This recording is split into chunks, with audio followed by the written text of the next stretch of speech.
Европската унија работи на значајна промена во правилата кои ја регулираат трговијата со половни автомобили со цел да ги спречи најлошо одржаните или технички неисправни коли да завршуваат во трети земји како што се земјите на Западен Балкан.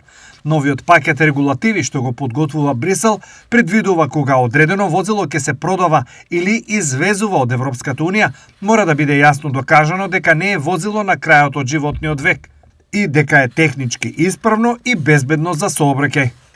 Ова значи дека старите, со децении користени автомобили кои редовно се извезуваат од Германија, Италија, Франција, Австрија или Белгија, нема да можат лесно да се продадат или испратат во трети земји без стандардизиран доказ за исправноста.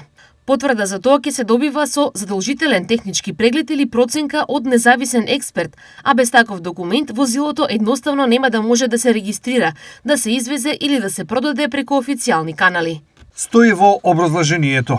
Еден од за нас најважните делови од оваа регулатива е фактот дека трошокот за издавање на сертификат за техничка исправност веројатно нема да биде мал. Според некои процени тој може да биде во опсегот од 1500 до 2000 евра, што често е блиску или дури значително над вредноста на најевтините автомобили што се извезуваат на пазарите на Балканот.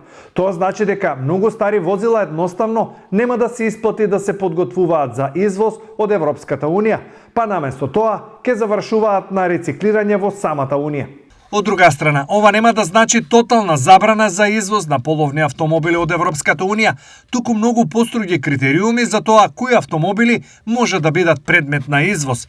Возила кои навистина се исправни и модерни, например, оние стари 2, 3 или 5 години и натаму, ќе можат нормално да се извезуваат без значителни проблеми.